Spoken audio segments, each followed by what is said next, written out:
Welcome back to the Danger Ranger podcast. This is episode 22. I'm your host, Zach Allred. So kind of almost a back-to-back kind of recording of these podcasts. We did a live podcast last Friday night with Shoemate and Joe Van Heel, who were previously guests on the podcast, and we all were in the same squad together. We all kind of served together, and I wanted to bring them on and do something live, get some interaction with the subscribers in a live chat, and then just kind of hang out and talk shit live. So that's what it was. We answered a lot of questions about RASP, about regiment. There were some dudes in there from 375, which was awesome. Older 375 dudes, which if you guys are watching this one, reach out. I would love to get a 375 guy on the Danger Ranger podcast. I've had 275 with Cameron C. Fath, and obviously 175 with my boys, myself, and some of the other guys that I served with. So reach out if you're a 375 guy and you want to be on the podcast. Let me know. I know Rangers don't like to make social appearances or public appearances all that often, so I understand why you'd be hesitant, but I think that the people here, guys that are looking to join regiment, would probably appreciate getting some perspective from a 375 guy as well. So let me know. So it's been a couple busy couple of weeks here. We had I went to Vegas for the Grant Cardone 10X GrowthCon, and then I was skiing, and then I came down with some kind of cold from Vegas because I went directly to Park City after Vegas and skied in the cold. So I caught something, I think, in Vegas, and then I didn't take, the vitamin C zinc combo that so many people recommend after going to Vegas to keep from getting sick after being around a bunch of people. So didn't do that. Came down with kind of a wicked head cold, congestion, sore throat, just feeling like low energy, just gross. So that's why there wasn't really a whole lot of videos put out last week, except for the live podcast. But we're shooting to be back on track this week. I don't know what we're going to do for the lethality video on Friday yet. We're going to find out. I got to look at the schedule. It's going to either be ambush, which will be a fun one. It'll be like squad ambush, or it'll be planning, which I'm going to be a little hesitant about doing because I'm not an officer. I wasn't ever an officer, and I never had an officer planning look in Ranger School. So that one might need a little bit more preparation time on my part just to do it right. I don't want to do it wrong, and it's going to be probably pretty superficial. It's going to be just Ranger handbook kind of thing, and then talking through it. Maybe, go in depth on the sand table and planning routes and whatnot. But I think it was a week before I went to Vegas, I played my first poker game ever. First time ever playing poker. I never played it with the boys overseas or nothing. It was a mastermind poker night here with some local business, owners and entrepreneurs here in Utah. My buddy Jimmy, who we're going to have on the podcast for a different reason here, invited me, and I went, and I was like, okay, sure. There's, I think, like 40 people playing. Prize was like, I think, $200 and a bunch of other stuff, but it wasn't technically a prize. It wasn't actually prize money. You won like this gold chain that you could buy back from the dude the next day to, keep everything legal. But I ended up winning the whole damn thing. We played like one table to start, and then it was top two from each table that would move on. So was top two at my table, made it to the final table. I think it was about 9 or 10 dudes at the final table. I was short stack at the last table and had to play super conservatively. And it was like about midnight, 1 a.m. at this point. And people were getting tired. People were a little drunk. So somehow I made it to the last two, and then I ended up sweeping the whole thing. I had a crazy stack of chips. Might shoot some clips in here of my one buy-in. Oh, the number one spot. Oh, 200 and 150. Plus 200 of my stack, but I did pretty well, which I was surprised with myself because I've never played poker before. I knew how it kind of worked and stuff, but the bluffing and like how to bluff, on what parts you want to bluff at, how to trap people, like all the stuff that you see these professional poker players do. Like, no idea how to do any of that. So was pretty surprised with myself, and then I've since then gone down the rabbit hole of poker Didn't actually play any in Vegas. I was too busy networking and hanging out with guys. But I don't know. We're going back, I think, tomorrow for poker night. Might do some filming there just for fun. But it was a pretty fun time. So I'm getting into the poker scene just a little bit. Going back to GrowthCon. So GrowthCon was pretty awesome. Grant Cardone brought out a bunch of cool people. He had Dana White the first day. He had the I don't remember his name, but he is the inventor, the creator and the owner of Spartan, that does the Spartan races. He had Oprah's husband, I don't remember his name. He came out and spoke. Last day was wild. Mark Wahlberg spoke for about a half hour, 45 minutes, and then he had Tom Brady to cap it all off, which, I'm not a big football guy, but I can still, respect an athlete and respect someone who's been at the top of their game for such a long time, and then finally, making the decision to retire. But it was really cool. The GrowthCon was super cool. I had decent seats, and then the biggest part for that though is the networking before, at lunch, and then after at the after parties, which were usually pretty cool. I mean, Grant sets his salespeople loose for those. Like the whole point of the GrowthCon is to obviously generate, make a big event, bring people together, but get more sales for Grant. So he's got his salespeople running around trying to get you to buy your tickets for next year, trying to get you to buy some program, trying to get you to buy workshops, which I get. Like I totally understand. You just have to be firm with them, and they're like my age. Like the majority of people there are kind of in the middle age, late 30s kind of age range. And then the salespeople are, closer to my age, like 24, 25, even younger.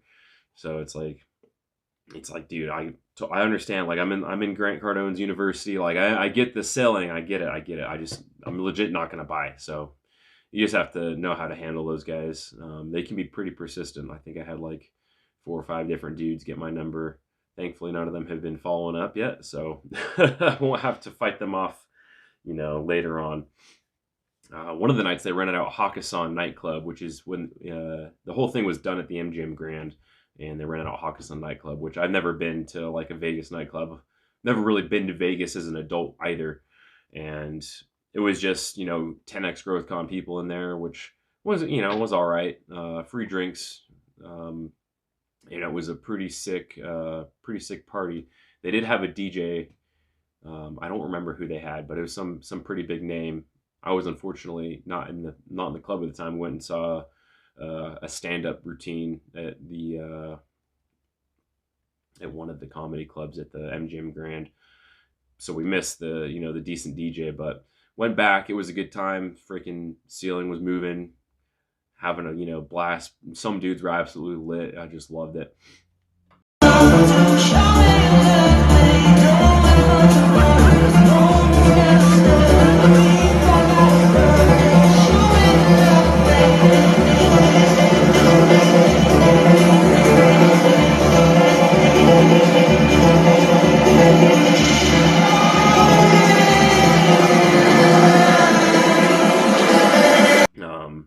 But yeah, definitely going to go back next year.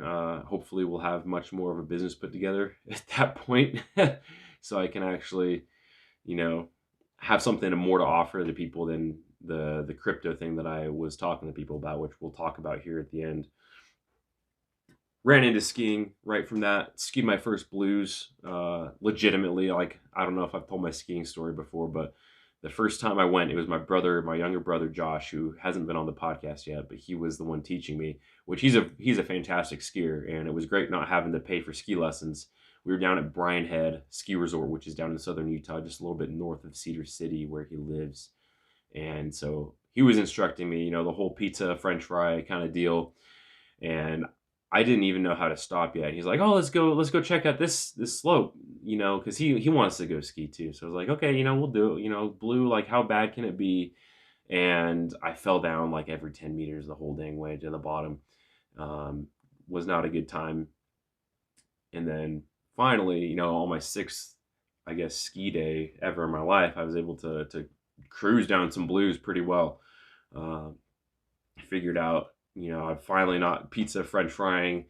I've learned how to I don't know any technical skiing terminology, but I know how to freaking do it right to where I'm not, falling on my ass, and I'm controlling my speed, and I'm, cutting back and forth across the slopes. And it was a blast. We were supposed to get powder, but we didn't get powder either of the days, which I was disappointed. And then like the day after we left, freaking, it snowed like 2 feet. And I was like, why? But last thing I'm going to talk about here for this kind of eclectic podcast, not really Ranger centric, which is fine. So I'm involved in this really cool crypto project. I'll say this at the beginning, this isn't financial advice, nothing of the sort. And I'm going to have the PR guy for this company come on the podcast at some point. He's one of my gym buddies, actually. I met him at the gym. And so the project is called the Debt Box. And the Debt Box is unique in the fact that they're one of the first, if not the first, companies to successfully link a commodity with a cryptocurrency and a token in a blockchain, essentially. So they started with their first project, which was called Black Gold. And essentially how it works is they have this proprietary satellite technology, and they're able to scan a section of the earth and see exactly what's underneath it and exactly where it is and how deep it is and how much of it there is. Maybe not the last part, but they're able to see exactly where it is and how far down to go to get it. So they can do it with oil, they can do it with gold, they can do it with just about anything on the periodic table, from what I understand. And the way it works is oil companies will come to them and they'll pay them to do a scan of their section of earth or whatever land they own, and then they are able to drill. And in the case of oil, they're able to drill within 6 feet, I think is what one of the guys that owns the company quoted. And then with like a solid substance like gold or aluminum, bauxite, they're able to tell exactly where it is and how big the vein is and how to exactly mine it out without completely just strip mining the area. And once they find it, the company will pay the Debt Box royalties for that mine or that project in perpetuity until it's either all empty of oil, or they've mined all the gold or whatever have you out of the earth. That money gets held, and then it's linked to a token. So they have, we'll use the oil project for example. The oil project is called Black Gold. And the way you participate is you buy a license, which acts as a node on their blockchain, right? So this license mines you daily rewards in the form of Black Gold token. And you're getting rewarded for hosting. It's a node on their Debt Box blockchain, which is BNB or Binance based. It's a Binance based smart chain, which this might be a little super technical for average crypto people, but basically you mine this token every single day, and you can obviously sell it for USDC, USDT. You can swap it in other Debt Box tokens. You can sell it, and when you sell it, the major purchaser of these coins, when you sell them on such as PancakeSwap or Trust Wallet, is the Debt Box. And they use the money that they generate from these projects, so all the royalties from oil projects, they're using that to buy this token out of the ecosystem and burn it. And they do a yearly burn of half of the tokens ever created is the goal. So it creates, it's a deflationary tokenomic process. And then you have, obviously, you decrease the available supply of the token, which is, according to the economic theory of supply and demand, is going to increase the value of the token. So they started in 2021, November of 2021, with Black Gold. And since then, they've come out with a bunch of other projects. They have Explorer, which is their satellite technology. They have Illume, which is aluminum mining. They have digitally linked gold. They have Grow, which is an agricultural project. They have natural gas. And then they just came out with two. One is called Blocks. One is called Bev.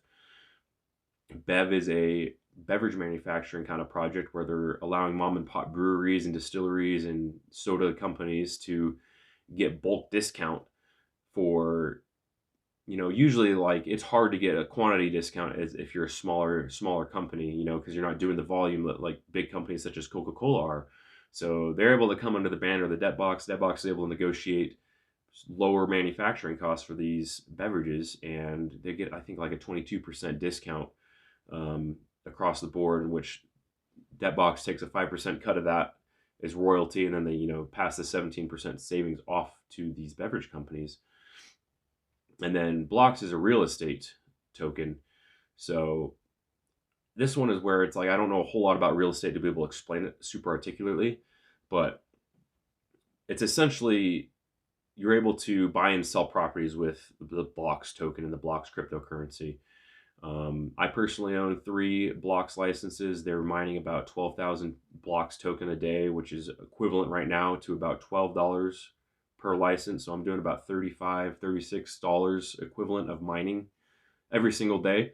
And it's not like Bitcoin mining where you have huge electricity and energy costs. You have to set up these miners, these freaking graphics cards, which have a short life expectancy as well. Like you're only going to get 18 to 24 months out of a decent graphics card if you're running it continuously.